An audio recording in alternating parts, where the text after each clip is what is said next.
অভিষেকের 10 বছর পেরিয়ে গেছে, এখনও সাদা বলের ক্রিকেটে, বিশেষ করে টি-20তে বিশ্বের অন্যতম সেরা পেসার মুস্তাফিজুর রহমান। কিন্তু বাংলাদেশে এর আগে মুস্তাফিজের চেয়েও কম আলো ছড়ানো তারকাদের নিয়ে যে মাতামাতি হয়েছিল, তা যেন মুস্তাফিজের বেলায় নেই। এর পেছনে মুস্তাফিজের বেলায় মানুষের অতি প্রত্যাশা যেমন আছে, তেমনি মুস্তাফিজেরও নিজেকে আড়াল করে রাখার বিষয়টিও দায়ী। এমনটাই মনে করেন মুস্তাফিজের সতীর্থ সৌম্য সরকার। সম্প্রতি প্রথম আলোকে দেয়া এক সাক্ষাৎকারে সৌম্য জানাচ্ছিলেন কেন পঞ্চপাণ্ডবের পরবর্তী যুগে সেভাবে নিজেদের প্রতিভার স্বাক্ষর রাখতে পারেননি সৌম্যরা। সেখানে নিজেদের দায়ের পাশাপাশি পঞ্চপাণ্ডবের বাইরের ক্রিকেটারদের কিছুটা অবহেলা করার দায়ও দেখেন তিনি। সৌম্য মনে করেন পঞ্চপাণ্ডব যুগে অন্যান্য ক্রিকেটারদের ছোট ছোট পারফরমেন্সকে গুরুত্ব দেওয়া হতো না তেমন, যার কারণে তারা সেই তাড়নাও অনুভব করেননি সেভাবে।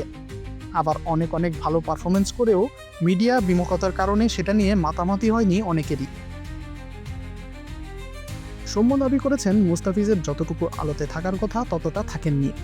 সৌম্য বলেন, ও মিডিয়ার সঙ্গে থাকে না, এটা হয়তো বা তার একটা বড় ব্যর্থতা। সে যদি মিডিয়ার সঙ্গে থাকতো, আমার কাছে মনে হয় তাকে নিয়ে আলোচনা আরো অনেক বেশি থাকতো। আশিকুর রহমান শান্ত, বি স্পোর্টস।